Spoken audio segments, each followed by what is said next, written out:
नमस्कार, मी शिवानी लकडे. Pune prime top 10 मध्ये आपलं स्वागत. पिंपरी चिंचवड मधल्या ताथवडे येथील एक मेडिकल 3 चोरट्यांनी फोडले आहे. आज 8 ऑगस्टला पहाटे 3 वाजण्याच्या सुमारास ही घटना घडली.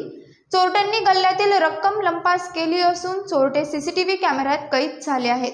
पॅरिस ऑलिम्पिक पदक विजेत्या स्वप्नील कुसळे यांची आज पुण्यात दणक्यात एंट्री झाली. पुण्यात येताच स्वप्नील कुसळे हे बाप्पाचरणी लीन झाल्याचं पाहायला मिळालं. श्रीमंत दगडूशेठ हलवाई गणपती मंदिरात जाऊन त्यांनी गणपती बाप्पाची आरती करून दर्शन घेतले. पुणे सोलापूर राष्ट्रीय महामार्गावरून शाळेत चाललेल्या 8वीच्या विद्यार्थिनीला शाळेत सोडतो असे म्हणून रिक्षा चालकाने बळजबरीने रिक्षात बसवले आणि शाळेत सोडण्याऐवजी स्वतःच्या घरी नेऊन तिच्यावर लैंगिक अत्याचार केल्याची धक्कादायक घटना घडली आहे. लोणी काळभोर परिसरात मंगळवारी 6 ऑगस्टला ही घटना घडली.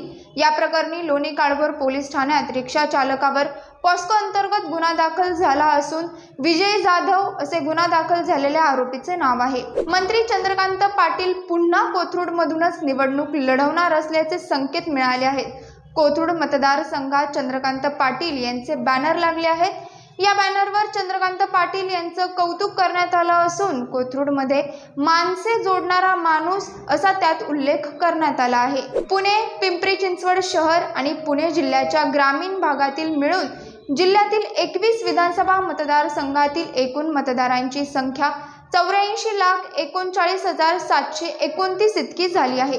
एकूण मतदारांमध्ये 44,03,344 पुरुष, 40,35,640 महिला आणि 745 तृतीयपंथी मतदारांचा समावेश आहे. चिंचवड विधानसभा मतदारसंघ हा मतदारांच्या संख्येनुसार जिल्ह्यात सर्वात मोठा मतदारसंघ ठरला आहे. पंतप्रधान आवास योजनेत अनुदान मंजूर करण्यासाठी 50,000ची लाच घेणाऱ्या पुणे महानगर विकास प्राधिकरणातील कंत्राटी पद्धतीने काम करणाऱ्या अभियंत्यासह 3घांना लाचलुचपत प्रतिबंधक विभागाने पकडले आहे. सासवड परिसरात बुधवारी 7 ऑगस्टला ही कारवाई करण्यात आली. या प्रकरणी 3घांविरुद्ध सासवड पोलीस ठाण्यात गुन्हा दाखल करण्यात आला आहे. लोणी काळभोर येथील MIT शिक्षण संकुलात कार आणि रिक्षाचा अपघात बुधवारी 7 ऑगस्टला दुपारी 3 वाजण्याच्या सुमारास झाला. या अपघातात एक ज्येष्ठ महिला गंभीर जखमी झाली आहे. गीता गायकवाड असे जखमी झालेल्या महिलेचे नाव असून भाग्यश्री सांगळे असे भरधाव वेगाने कार चालविणाऱ्या मुलीचे नाव आहे. बारामती लोकसभा मतदारसंघातील पराभव जिवारी लागलेल्या अजित पवार यांनी बारामतीची कार्यकारिणी बदलण्याचा निर्णय घेतल्यानंतर विद्यमान पदाधिकाऱ्यांनी राजीनामा देण्यास सुरुवात केली आहे.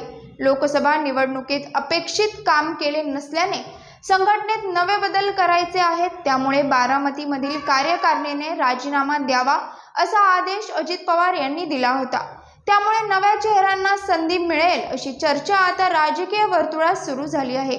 सिंहगड रस्त्यावरील उड्डाणपुलाचे काम पूर्ण होऊन देखील रस्ता वाहतुकीसाठी खुला न केल्याने सिंहगड रस्त्यावरील उड्डाणपूल वाहतुकीसाठी कधी खुला करणार असा सवाल पुणेकरांनी केलाय.